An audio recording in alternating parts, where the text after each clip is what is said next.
असम के सोनितपुर जिले के अंतर्गत 66 नंबर बोरचला विधानसभा क्षेत्र के तेलिया गांव में आज एक जंगली हाथी स्वतंत्र रूप से घूम रहा है।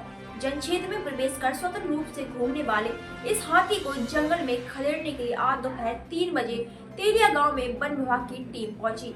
उल्लेखनीय है कि बूढ़ा चपोरी जंगल से निकलकर आया है जंगली हाथी तेलिया गांव के जन क्षेत्र में प्रवेश कर स्वतंत्र रूप से घूमने लगा, जिससे इलाके के किसान चिंतित हो गए।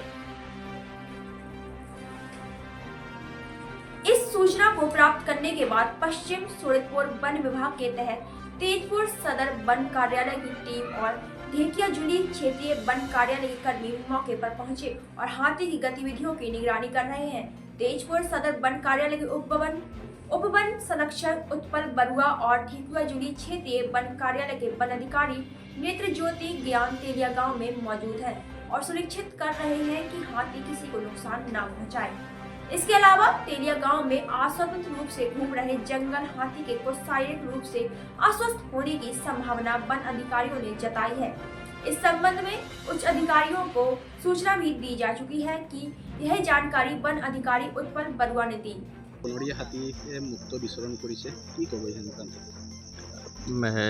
এই খবৰটো আমি ইয়াৰ তেলিয়াগাঁও স্থানীয় ৰাইজৰ পৰা আমি ইতিমধ্যে আমাৰ অফিচৰ খবৰটো য'ত আমি আমাৰ শোণিতপুৰ বন সংবন্ধ কাৰ্যালয়ৰ ঢেকিয়াজুলি আঞ্চলিক বন কাৰ্যালয়ৰ ষ্টাফ আৰু আমি সদৰ বন কাৰ্যালয়ৰ ষ্টাফ আহি ইয়াত উপস্থিত হৈ হাতীটো আমি ইতিমধ্যে পৰ্যবেক্ষণ কৰি আছোঁ। পৰ্যবেক্ষণ কৰি আমি দেখা পাইছোঁ যে হাতীটো কিছু অসুস্থজন অনুভৱ হৈছে দূৰৰ পৰা, যিটো বনৰীয়া জন্তু আমি ওচৰলৈ যাব নোৱাৰোঁ, গতিকে আমিতো পৰ্যবেক্ষণ কৰিছোঁ হাতীটো আমি। আৰু ইতিমধ্যে মই এই সংক্ৰান্তত ঊৰ্ধ্বতন আমাৰ বিভাগীয় বিষয়াক এই হাতীটোৰ বিষয়ে সবিশেষ জনাওঁ যে হাতীটো আমি এনেকুৱা দেখা পোৱা গৈছে, গতিকে এনেকৈ আমি জনালোঁ তেখেতসকলক। জনাৰ পিছত তেওঁ আকৌ কাজিৰঙাত আমাৰ যিহেতু ভেটেনেৰি ডক্টৰ টীম আছে আমাৰ, তাতে CRC চেণ্টাৰত তেওঁ খবৰ দিলে। তো যিহেতু এতিয়া সময় বৰ্তমানটো 3:30 বাজিছে, তাৰপৰা তেওঁলোক আহিলে ইয়ালৈ তেওঁ অন্ততঃ 3-4 ঘণ্টা লাগি যাব আৰু 3-4 ঘণ্টাৰ পিছত উপস্থিত হ'লে আহি পেলাই লগে লগে আপোনাৰ ইতিমধ্যে আন্ধাৰো নামি যাব, তো সেই সময় ট্ৰিটমেণ্ট কৰাটো অকণ অসুবিধা হ'ব আমাৰ।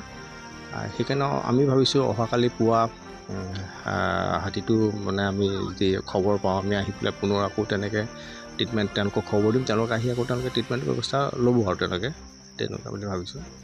হাতীটো যাতে জনবসতি অঞ্চলত ক্ষতি নকৰে তাৰ কাৰণে ব্যৱস্থা লোৱা হৈছে। নিশ্চয় আমি ব্যৱস্থা ল'ম।